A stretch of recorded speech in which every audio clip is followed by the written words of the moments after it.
Okay, I just got back from a ride in the Model T, so it seemed like a good time to do a little tour of it. This is a 1924 Model T Ford.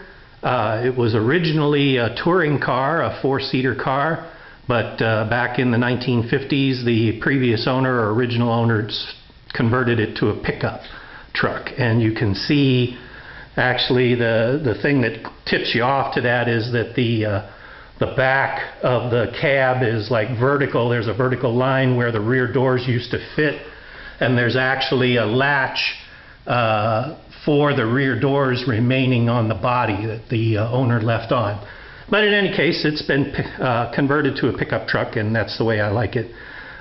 Ford built almost 2 million Model T Fords in 1924. Their peak year of production was 1923, where they built over 2 million. Model T Ford has a 2.9 liter four-cylinder engine. It produces about 20 horsepower. This car has the optional generator and starter, although I hardly ever use the starter. I usually crank it. This particular car has been converted over to a 6-volt alternator. I guess the previous owner did that for reliability, but I've heard that the standard generator is fine if you rebuild it correctly.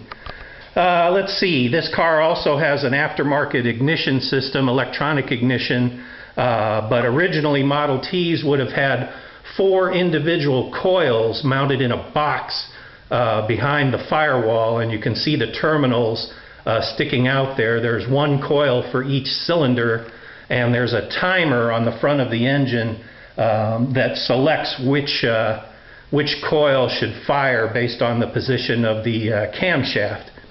A Model T is defined as much by what it doesn't have as by what it has. There's no water pump. The coolant circulates by thermosiphon. Hot water rises, cool water falls. It has no oil pump. All of the engine lubrication and transmission lubrication is by splash. It has no fuel pump. The fuel flows by gravity from the gas tank, which is under the seat, and flows by gravity down to the carburetor. As you can see, my car has the wood spoke wheels, which were standard in 1924. Although this one has the optional, what they call demountable rims. You can take off 4 lug nuts there, and the whole rim and tire